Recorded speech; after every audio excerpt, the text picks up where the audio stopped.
This is Writer Life, a podcast about writing, life, coffee and conversation with Rob and John Morgan. Hello and welcome to another episode of Writer Life. Today I want to take a look at book covers, and I want to sort of go through all of the books that I've written and kind of give my idea and my thoughts on the way in which the covers are created. Because when you're writing the story, you have kind of an ideal image within your mind that's built up over the sort of period of writing. So when you get the completed book, you kind of have this image which you think will represent the story.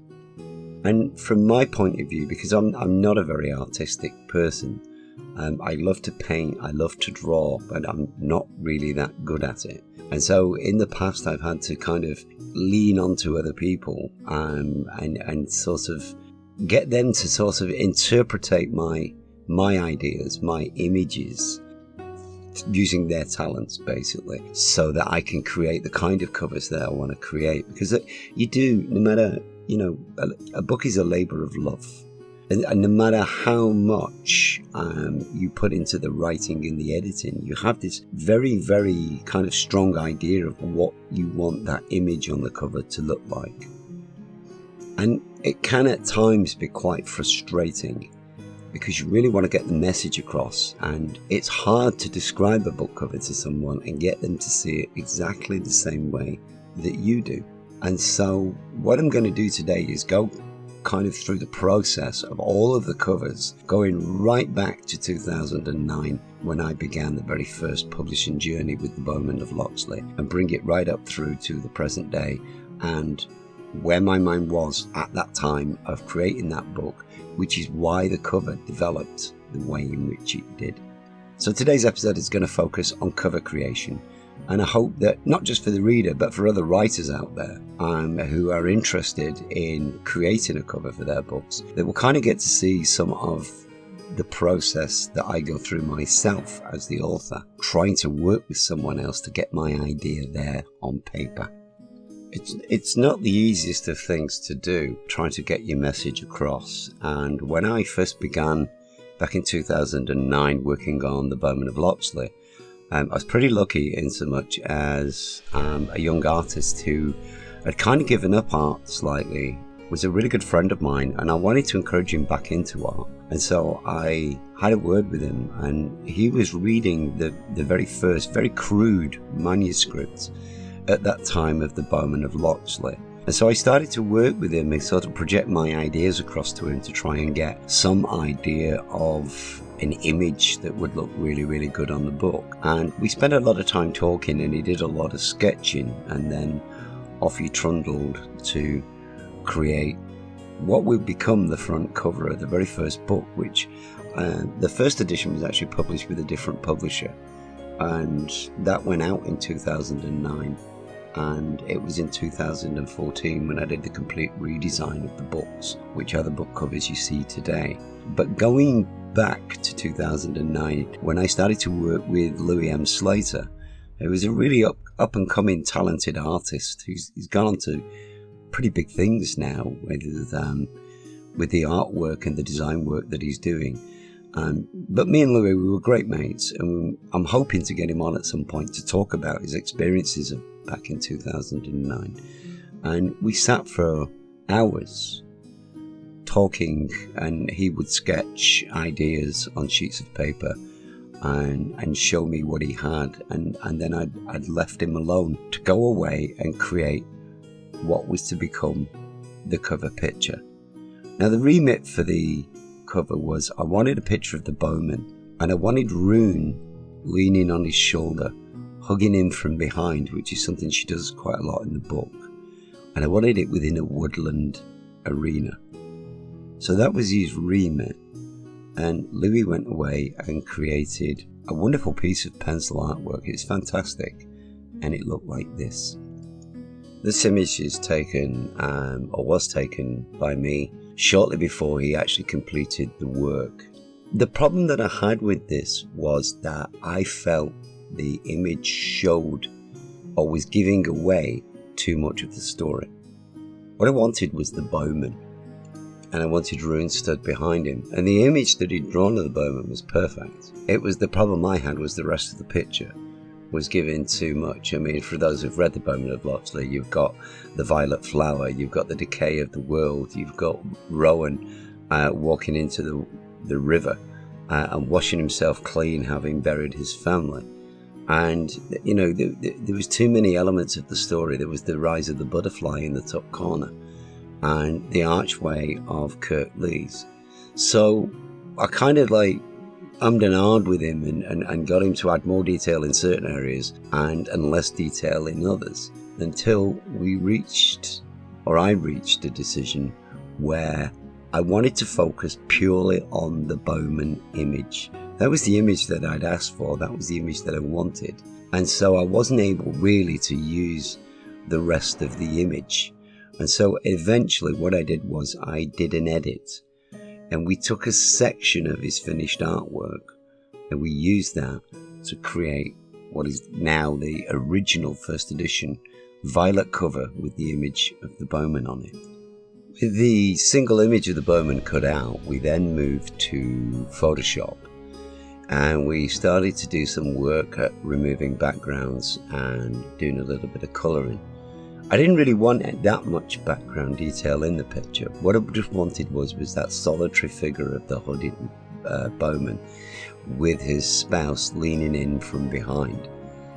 And so I had the image. What I then had to do was do a little bit of sort of creative adaptation to take out the background and use what was basically a very neutral background. And, you know, this was at a time when I didn't really have an awful lot of computer skills. I was kind of learning as I went. And so it wasn't the easiest of jobs for me to do.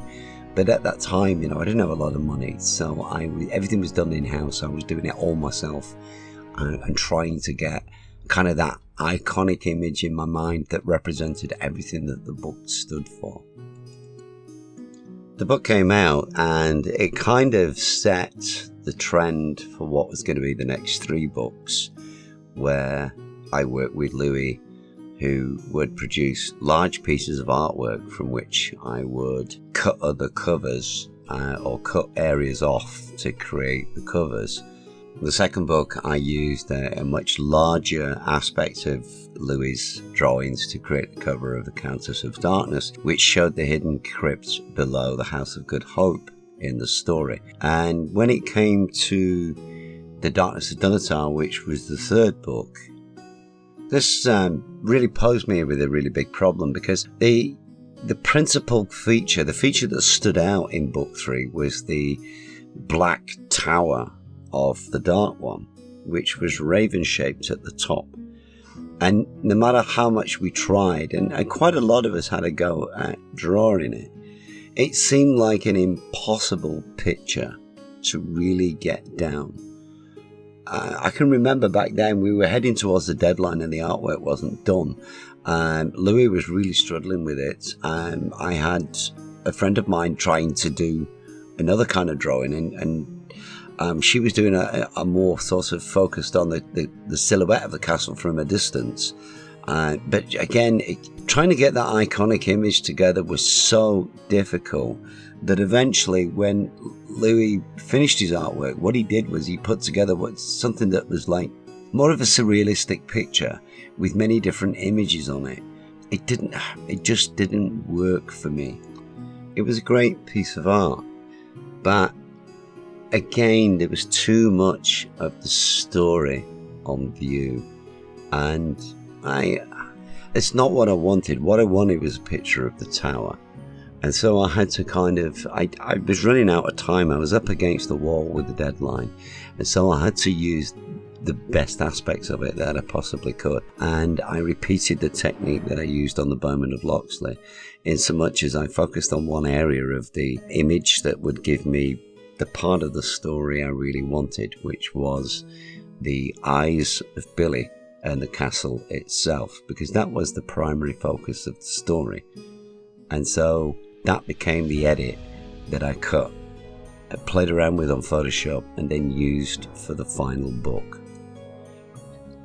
the whole situation at that time was fraught with difficulty because I felt I was being put under an enormous amount of pressure from the publisher that I had at that time.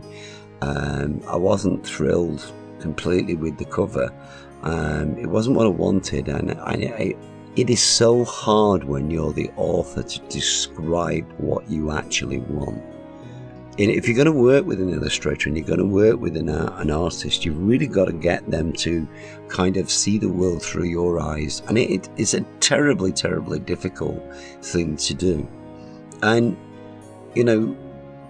I had issues with the publisher at that time, and I wasn't comfortable with some of the things that were going on. The cover of Dunatar I wasn't 100% happy with, and so that put an awful lot of strain on mine and Louis' relationship. And I decided while I was writing the fourth book of the series to take a pause and really evaluate what exactly was I trying to achieve here. What was it I wanted? And it was at that moment I began to realize that the only way I could move forward was to basically take my books away from the publisher and look into doing them myself. Because there was parts of the edit I didn't like, there was parts of the formatting I didn't like, and obviously I was unhappy with the third cover. So I did not publish the fourth book, I held on to it. And I started to research the foundations of how to actually do this myself.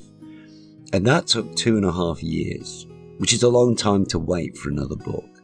But what that ultimately resulted in was it gave me the opportunity to go back and to look at all of my books and to completely redo them. And I think it was a process that I really needed to do. What began in 2014 was, in a way, kind of an end to my frustration. Because in setting up my own publishing imprint and working exclusively myself on my own work, I kind of found a way through where I could focus on other aspects of my stories. And because I was planning a series, and the series was ongoing at that time, the fourth book was written, I knew I wanted to find a way to connect the stories better. In the first 3 that I'd written with another publisher, I'd used different images. And so I decided that I would unify the series, and the series contained a lot of symbolism within it. And I was able to create these symbols using a technique of tracing images and then rehashing them and reusing them, and scanning them into a computer as pencil drawings, and then using a paint program to literally pixel by pixel add the color.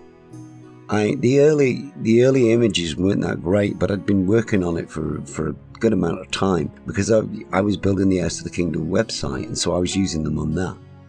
And it was during this time when I was rewriting what were to become the new editions or the revised editions of Heirs to the Kingdom that I looked at these symbols and thought, why don't I use those? It was at this point I turned to my wife, who is, an incredibly talented artist, and I asked for her help and I asked for her advice. And she showed me ways of improving all of the images that I had to make them more presentable for a book cover. And it began a kind of a very unique working relationship because it allowed us the time to really talk through the stories. Because, she understood the stories as deeply as I did. She was the first person to read them. She's probably read them more than any other person on the planet apart from me, because, she lives with me and I'm always asking her what she thinks and getting her insight. And so she understood my direction. She understood what I wanted, and she was happy to assist me in order to get these images up to standard. What came from all those conversations in the first 6 months of 2014 was we managed to create the images or the symbols which were basically based on the tables of Runestone and all of the other people of power within the stories. We were able to create them and format the covers well in advance of the books coming out. So by the time we got the first 4 books out, once again with VCP, I already had 7 of the covers designed. And that was a massive breakthrough for me. It took away all the frustration. It took away that need to spend forever with people, talking endlessly, trying to get my ideas across, my images across. I had just this one person at my side who completely understood the way I worked. And she managed to help me create what have become the table images on the front covers of the entire Heirs to the Kingdom series. It did feel like a massive breakthrough. I suppose that in a way, when you spend as much time as I do writing a book, it is a labour of love. And it's like your child. You don't want to just hand it over to someone else, which was the lesson I really learned when I went with an independent publisher. Because giving them my work for them to do whatever they did with it, it was too much and I couldn't handle it. I did not enjoy it at all. So now, for me personally, I felt like I finally was back in control of my own work and to a degree a control of my own destiny. It's so much easier to work alone and focus entirely on every single aspect of your own book. Now, I realise there's people out there can't do it. I can't. I'm not an artist. I'm a frustrated artist because I would love to be able to colour and paint, but I can't. I can sketch quite well. I can get my ideas on paper, but it is frustrating. And so finally being able to talk to my wife, who is an incredibly artistic person, I could then play ideas over in my mind with her. And it created a very unique working partnership where there were times she would go off and doodle and then come back to me, a couple of weeks later and say, hey, what do you think of this? And suddenly I had a book cover. That was basically how we came up with the cover for Rise of the Raven. It all started off with one night with a conversation where I said to her, what I really want, I can't do. I think it's an impossible cover to design. I want a picture of Branna as she's seen in the book. I want a picture of the raven sort of half possessing her. I want all the dark, misty Merle around the picture, and I want the moon in the background. And it was just a conversation, nothing more. She kind of smiled and said, well, we might be able to do it. And I was like, no, I just don't think this cover can be created. It's what I want, but I just don't think it can be created. And it was about 3 or 4 days later, she came back to me and said, what do you think of this? And the image she gave me was absolutely perfect for the book that I had written. And I couldn't believe it. I mean, it was an amazing picture. And it started out a process that has actually really, really helped us when it comes to cover creation and cover design. And it basically is like a jigsaw. You take several random images and then place them on different layers and blend them together. And it's from being able to work on these multiple layers, which she's taught me over the time, that we've been able to create the covers that followed Rise of the Raven, at the first of which was Abigail's Summer. Abigail's Summer was born out of a crazy idea. There's a character in the story called Hattie who does an oil painting of when Debbie, Birch and Abigail meet up on the village green and are shortly encountered by Chloe. And it's the day that Birch buys the old Land Rover, which she renames Petal. So it's a very pivotal moment in the book. And I just flippantly said, wouldn't it be great if we could have an oil painting of that? And lo and behold, off she tootled in secret and created this wonderful image, which again is done through multiple layering of images together. And it just blew my mind. And that was the start of the Curio Chronicles and the very first book, which was going to lead into a whole selection of images that looked like paintings. Having watched how she created it, when it came to Curio Summer, which was a picture of Chloe stood outside the wall which had been vandalized and had, Whore's Welcome written on it, I already knew what the image looked like. That was the image I wanted. And so I actually said to her, my wife, can you create an image of Chloe the way you did on the Abigail Summer? And I already had images of a wall, and I had some tree images, all with transparent backgrounds. And so I actually used the program paint.net, and I put the images onto it, and I started to create what was the outside wall of the house on Waterside Lane. And then Rin came up with this incredible image of Chloe for me, and I added it. And there was something not quite right with it. What was missing was there was no shadows. It was in the full sun, but there was no shadow. And so I added some shadow to the picture. And again, my image was quite crude. So I gave it to my wife and said, is there a way we can sharpen this and polish this? And so between the two of us, the cover for Curious Summer, Part 2 of the Curio Chronicles, was created. It was a similar story with Curious Christmas. I got the image of the house that looked in my mind like the image of the house that I'd written. And I managed to sort of change the lighting on it because it was a daytime picture that I had. And it was a stock image. It was a free stock image. So I managed to then darken the background by cutting the sky off it and putting a darker background onto it. I then sat with my wife and said, this is what I want. This is the image I want. Can you help me put snow on it? Because I didn't know how to do that. And she basically was able to take pictures of cotton wool like clouds and shrink them and stretch them and edit them in ways that it started to look like snow. And then by placing snow on everything, it gave that winter appearance. The next thing to do was take the image of the house and cover it in Christmas lights so that it matched the dialogue of the book. And it was a dialogue she understood because she knew exactly what it looked like, because by this point she'd already read the book several times. Because every time I did an edit, I got her to go over it with me and read the book. So she knew the book instinctively. And so between the two of us, yet again, we managed, me with doing the main part of the artwork and then her taking it and enhancing it for me. I managed to create another great cover. Luckily on the Curio Christmas, I changed the back cover every time I'd done it. And she came up with this amazingly wonderful little gift tag, which we then used to put the book blurb on the back of it. And it just looked fantastic. I was so happy because we were progressing. We were doing unique covers, different kinds of covers. We wanted something that was new and changing and not the mainstream. Because, there's so many book covers today that look alike. And I didn't want that. I want my books to look unique. I want them to match the effort that I put into the writing.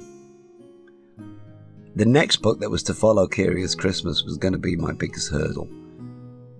Because the cover of Hans' Cottage, in my mind, was an immensely detailed picture. And it was always going to pose me a huge problem. It's the most frustrating aspect of being a writer. You can see the image in your mind. I can open the book Hans' Cottage and I can read it. And I can see it.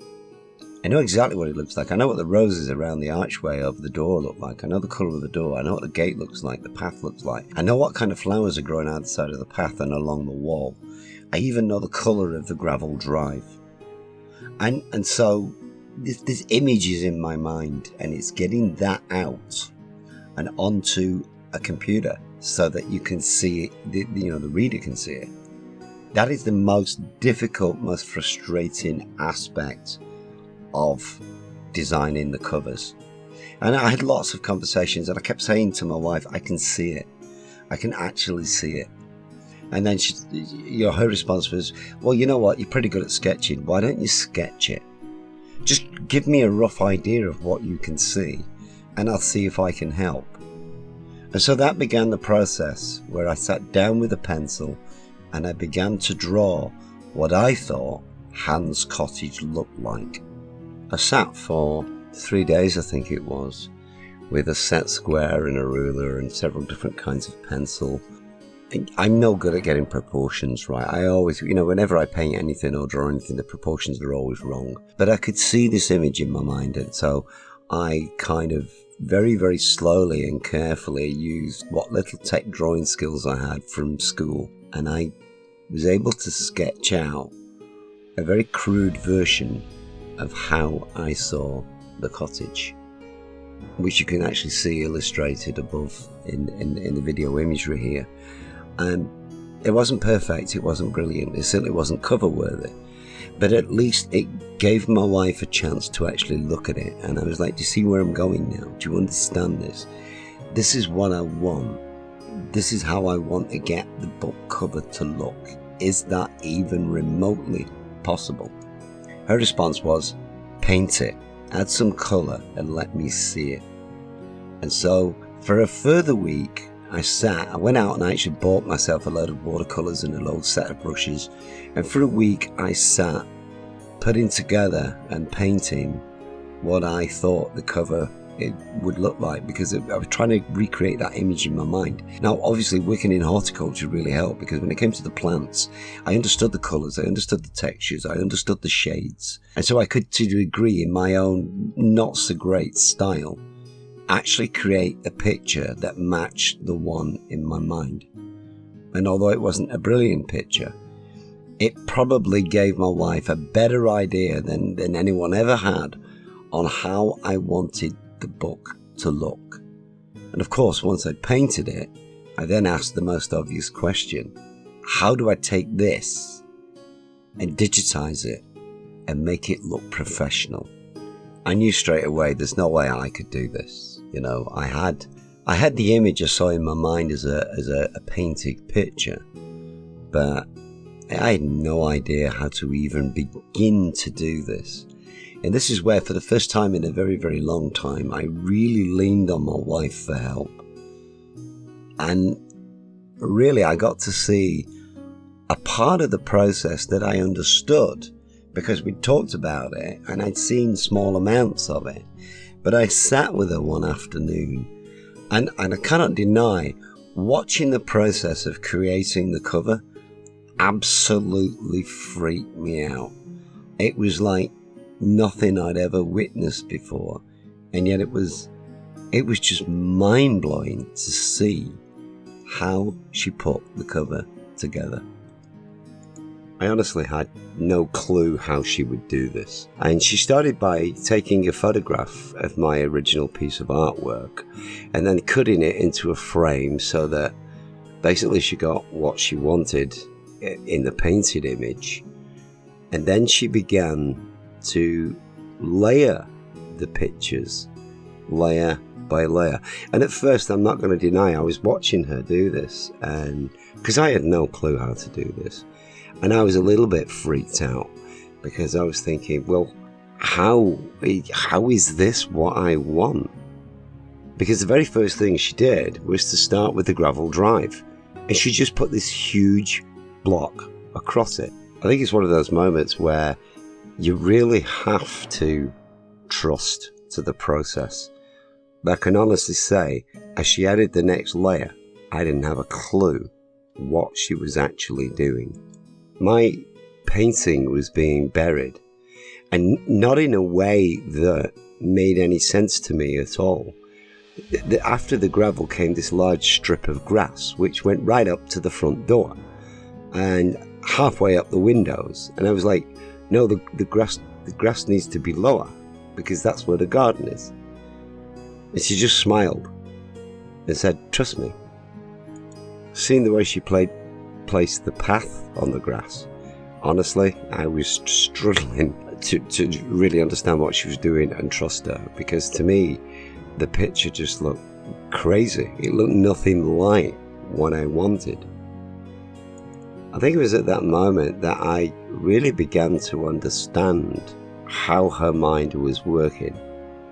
She wasn't seeing the picture, she was seeing the layers within the picture and adding each one as she came to it. I won't deny, when she started putting trees on the roof of the house in my painting, I was nervous. I mean, I was trying to understand where she was going with this, but I can't deny that, I was worried. Of course, what I failed to see was she was building up the background image so that she could build what would become the book image in front of it. But it took me a few minutes to work it out, because, at this point, I was panicked, I won't deny it. It was very concerning. But she was absolutely confident, and knowing her as well as I do, I trust her. Once she added the photo stock copy of the cottage, I really began to see where she was going, and everything really at that point started to make sense. But I mean, just looking at it, the image was so disjointed. at first it does throw your mind, and you do panic a little bit. And the silly thing is I had no need to, because as the pieces went on, I realised she was just building layer after layer exactly the way she'd shown me to do the Curios summer cover.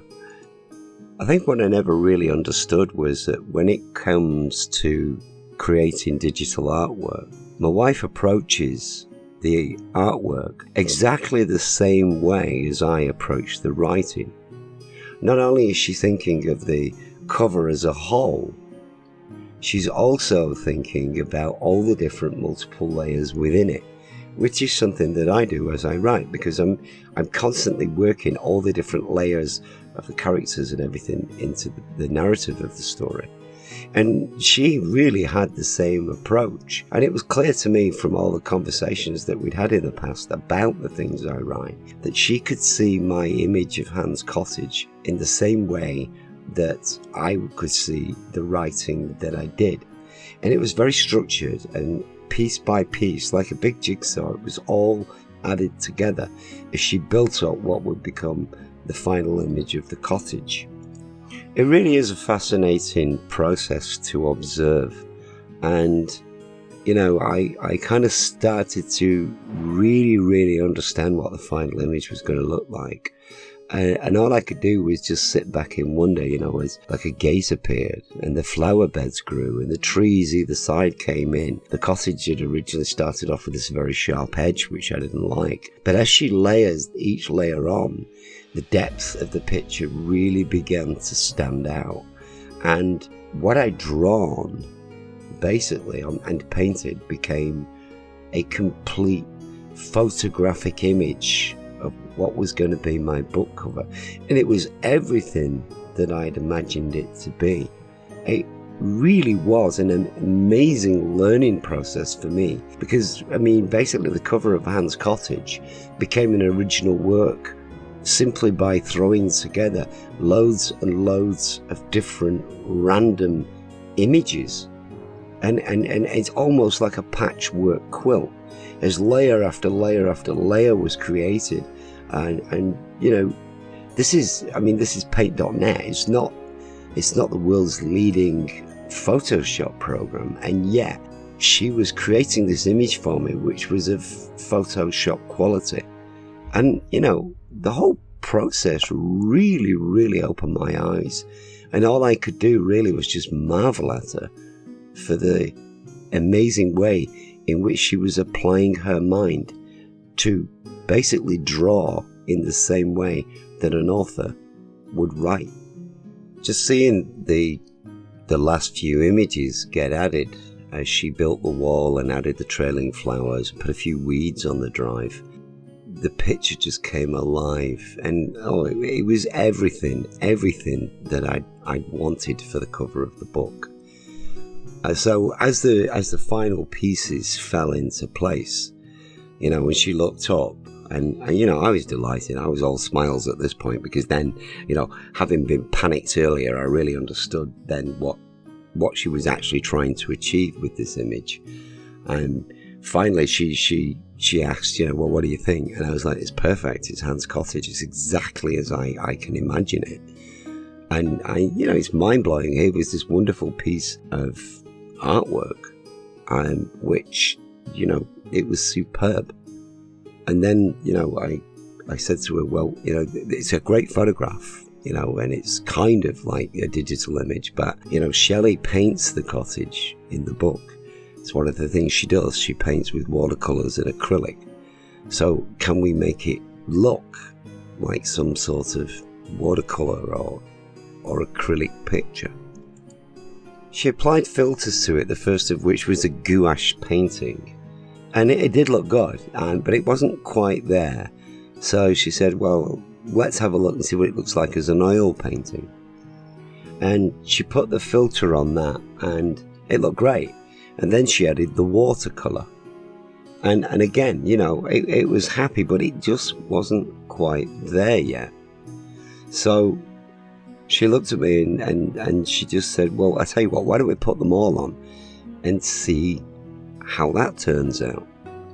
So I stood back and I watched as she applied the gouache, saved it, and then applied the oil over that, saved it, and then applied the watercolour back over that.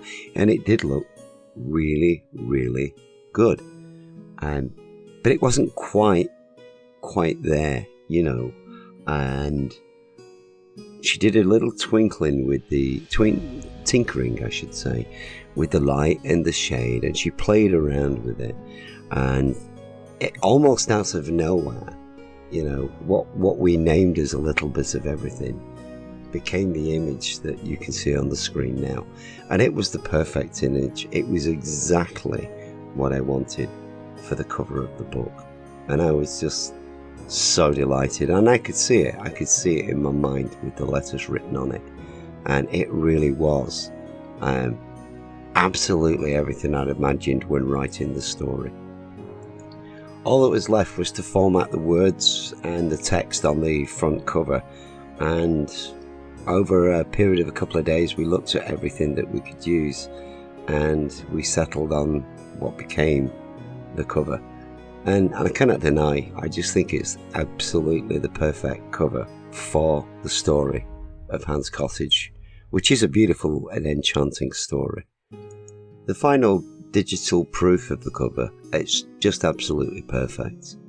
It's the most complicated cover that we've ever done. It's certainly the most ambitious one that I've ever thought of. But, as you can see on the screen, it really did turn out to be an absolutely amazing image, which, when you consider that the starting point was a kind of out of proportion sketch and a very badly done watercolour painting, her ability to have taken that and created what is now a glossy cover on the book is just mind-blowing and absolutely astounding. And it's very, very important, I think, that when it comes to the covers, the author plays a huge role in the design of how it goes about. Because I think, from an author's point of view, we know these stories so well. We've read them so many times through the editing process. We know of almost every word and every line in these books. They mean a huge amount to us. And I would say to any author out there, if you want to create a cover that's more in tune with what you think it is, because it is really hard to get your kind of idea or image into someone else's mind so that you can have the cover that you dream of. It's a terribly difficult thing, and it frustrates artists and authors alike. But if you can do that, even if it's just with a sketch or a really badly done painting, or you take lots and lots of pieces and layer them together, you really can get the kind of covers you've always dreamed of. And, we used the most simplest of programs to create this. It was nothing fancy. It was paint.net, the paint program, which allowed us to create layers in which we could put a single image on every layer and then see them all together. And the great thing about that is if it didn't work, you just deleted the layer and put a different layer on. But the result is worth the effort. It was a really long process. It wasn't something done just overnight. It took quite a long time to put this cover together, but every single second we spent working on it was absolutely worth the effort. When it came to the cover of the Countess of Darkness, I already knew long before the book was finished actually what the cover was going to look like. And last year when I was on holiday in Cornwall, there was a particular image I wanted, and I spent actually quite a lot of time holding up the tourists so that I could get a picture of the clear archway in Tintagel. And because that was the image I wanted, and I knew I was going to set a moon behind it. And so once I'd got the image and brought it home, I literally spent forever, again on PaintNet, cutting away the background so I could keep just the parts of the image that I wanted. Once I had the wall with the archway and I had the moon, I then used colour filters to change the saturation and the hue of the image so I could give it almost like a nighttime moonlit appearance, because I wanted the image to be kind of a nighttime image, because it was going to be a book with a very dark theme. And the wonderful thing is that I was able to create these alone. And then when it came to the creation of the actual character image, which, I'm not very good at, that's when I brought my wife. And once again, because we'd honed this technique with Abigail Summer and all of the Curio books, and then Hans Cottage, I was a lot more confident going into this cover, and a lot more confident about the kind of character image that she would create for me. It's actually amazing to watch her work, and I watched her create this character image piece by piece. Each section of hair, the colour of her eyes, the way her hood fell down the back. And, from each stage, I worked with her saying, yeah, that's right, that's wrong. The lips need to be this colour, the face needs to be whiter, and so forth. And this started off just basically as a head floating on a page with a picture of a robe. And then she brought it all together, overlaying layers upon layers upon layers. You can see the picture of the girl with her face showing through the side of the hood. But that originally started as the full hood. So it hid her face, and then her face was brought through on another layer. And then on top of that, she layered the smoke, cut the thing into the circle, and allowed the smoke to extend outside the circle. And again, it's, as I now know that if you put some thought into your stories and you put some thought into the same amount of thought into your images, you can actually create the kind of images you want to create for that all-important book cover. It's rather funny because I used to really worry about the covers for the books, and as I think back to those early days where I really didn't know what I was doing, and I was relying heavily on other people to help me create the kind of images that I want. I've come such a long way in the last 16 years, and I'm now in a position where I can dictate the terms of what each cover will look like, and I can to a degree let my imagination run as wild with the cover as it does in the books, because of the unique working partnership that I've now got when it comes to cover design with my wife. I have a good handle on the process now, and I probably could actually create a really good cover. But the thing is that, her level of confidence inspires me. It's her level of confidence that keeps me going, and it allows me really in a way to just open up and allow all this creativity out, so that we can work together. Because, a cover is an incredibly personal thing. It's as important as choosing the house that you live in, the clothes that you wear, the car that you drive. For an author, that cover is the all-important aspect. And if an author is denied a chance to be a part of that creation, I think the book cover loses merit, because a book cover should portray what the author wants the reader to see. It's such an important aspect. It should show you the author's mindset when the book is being published. And, there is an awful lot of people who just say, well, give me an image of this, and they farm it out to a total stranger who comes back with an image that they've had no input on it or saying. I love the fact that now I can be an active part of the cover creation. I can't do it all, I don't have the skills, but my wife does. But I can still do an awful lot of it. Like I built half the cover of Curio's Summer. I built half the cover of the Curio's Christmas. I played a massive role in the creation of Hans Cottage, and I played an equal role to my wife in the creation of the cover of the Countess of Darkness. And I love the fact that I'm that involved. I'm as involved with the covers now as I am with the writings of the book. And I think for an author, that's a massively important part of actually being a writer and an author. And I'd say to every writer out there, if you can, be a part of it, get involved.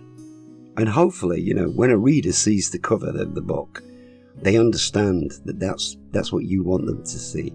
That's the image that you want to project. And hopefully that will draw them in more and make them want to read the book even more than maybe they normally would. If you've made it this far and you've come all the way through the video and you're still watching, I'd like to say a very big thank you to you. And I really do hope that people enjoy this particular video because, I am trying lots of different things to make the podcast as interesting as I possibly can. I get it's just me banging on about the stories that I write and drawing in all the aspects of life that influence it. But I thought this would be different. I thought it would be unusual and interesting and just make a bit of a break from talking plots and narratives and characters and so forth. So I do hope you've enjoyed it.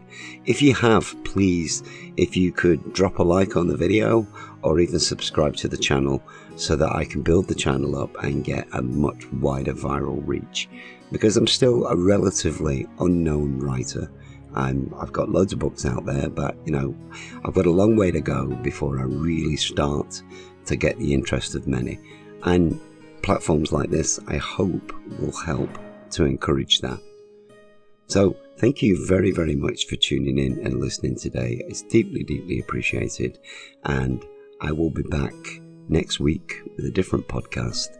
And hopefully, we'll create something equally as interesting and equally as fascinating for all of you out there. Thank you very much for listening. This is the Writer Life Podcast. Thanks for listening to the Writer Life Podcast. If you have enjoyed this episode, or there are areas of Robin's stories you would like him to discuss, please add your thoughts and questions in the comments, and we will include them in a future episode. You can follow Robin on all his social media links, which you will find listed below. And please, like and subscribe to this channel, so you get the latest notifications when he posts. All Robin's books are available in digital and print formats to purchase or download through all online book sales sites.